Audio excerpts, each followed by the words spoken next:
remember I told you she rode with two people. Or really two people rode with her is what I should say. She drove. Granted, she was already drunk. And I was like, girl. And I'm talking about, see, I was drinking, but I wasn't drunk. She was drunk. So we're leaving. We're leaving the game and basically walking back to our vehicles, and her and the girl that the girl that rode with them, they linked up together, but the guy, me, at first it's like we were all walking together alongside each other, and somehow we split up, and the girl Sharmisha and the other girl went off one way, and me and the dude went the other way. Why? I don't remember why. I think she said she was going to go get her car and bring it back around or something like that, because she wasn't parked where I was parked. I'm parked over here, she over there.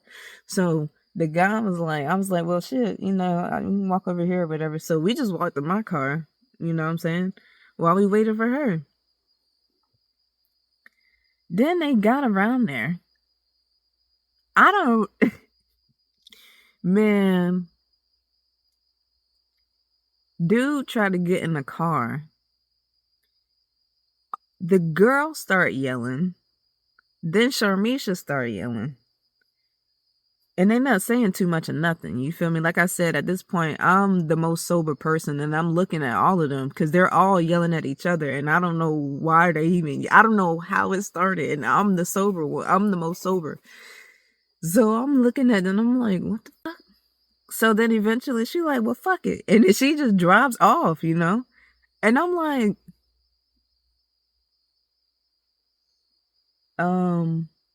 is she coming back around or what? He was like, man, I don't know. Oh man, you all the way downtown, in downtown Atlanta at night. It's like 11 at night on a Friday. I need you to find, and me, I don't mind helping people. I get nervous about car rides. You in my personal space, I only got this much that I can do. I don't know him like that. He my coworker, but I don't know him like that. But I definitely sat there with him because I was like, I'm not gonna leave you out here by your fucking self in this dark like this. So he ended up calling a ride. He called a Uber. And I was so disappointed in her. I was so fucking mad, bruh.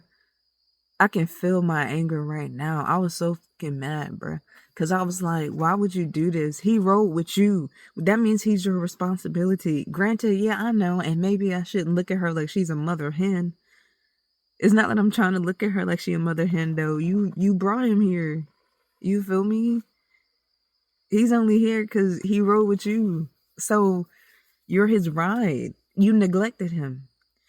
Is how I saw it. Somebody else can see it different. That's fine. But to me, it was wrong. And then it's like we far from, like, man, Atlanta's big, but you going into the deep, like, bruh, if you living on the outskirts, it's far as hell. It's like 45 minutes to an hour drive, depending on where you at. And depending on traffic. So I call her. Yeah, I did. I call her that night because that was the first time that I stood on business with her as a friend. I could, God, keep using that word, but as a friend, that was the first time I ever stood on business with my friend. And I was like, let me tell you something. That shit you did tonight, I can't respect anybody who does something like that. Why would you leave him like that? And it's the weekend, and it's late as hell. His car is at your house, whoever house. Why would you leave him when he rode with you? And so she heard I was lecturing her like I was her mom. And her mom passed away, so I don't really mean that, rest in peace. But I mean, like, I was talking to her like she was a child, not my child, but a child. She ain't like that. She hung up the phone on me. So that night I got on my camera. I bet you I got that video somewhere too, and I went the fuck fuck off. I went off. I was talking about, I was like, and that, I'm glad it didn't upload. I tried to upload it, it wouldn't upload. Thank you, Lord. Because I was tearing her down in that video. Well, not tearing her down, but I was just angry. But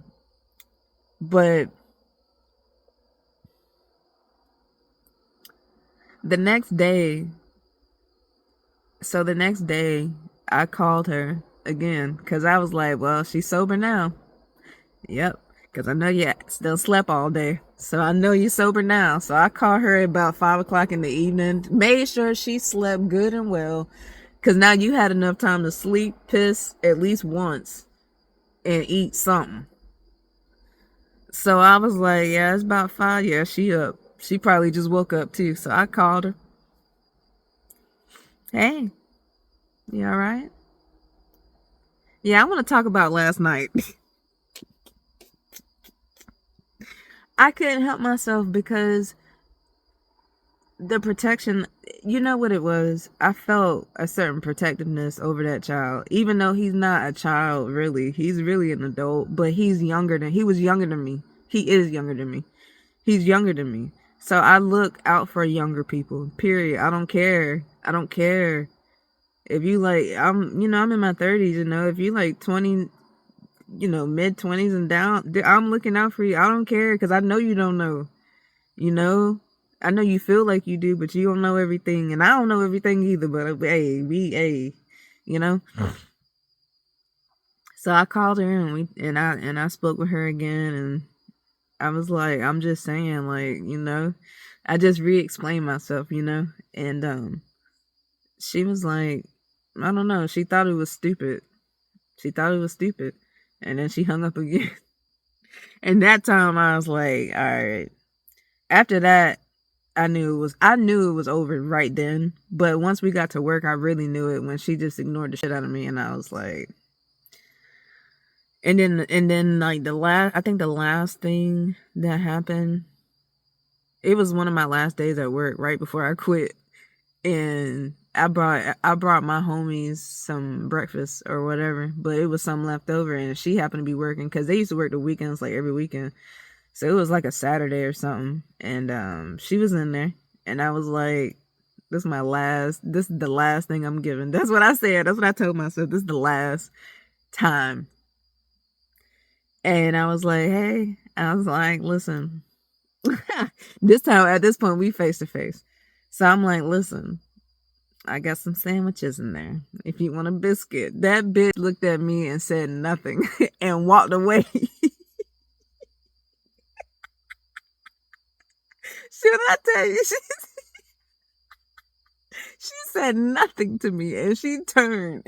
She made a right face and fucking forward marched right on through. And I was like, I said, you know what? That's it. I was like, that's it. That is fucking it for me. And that was the last time. So I guess I told that story to say, like, when you start changing, people are gonna notice. And they're gonna call it all types of names, and they're gonna be mad at it, jealous of it. But then you're gonna have people who are proud of you too. Don't get me wrong. But you're gonna have people who are not gonna like it because you are taking away yourness from them. You gotta understand. You're taking what they know away from them. This is what they know because this is what you've been showing them this whole time because that's who you've been. But now you want to be somebody else, and they like, what are you talking about? What are you saying? That's all right. And then also to understand, some people don't change. And they don't have to. They're not obligated to because you want them to. Food for thought. All right. I love you guys. Take care. Hydrate. Love on yourselves. Find the things that make you happy in life. Find your purpose. Find your niche. Find you. The true you. Okay.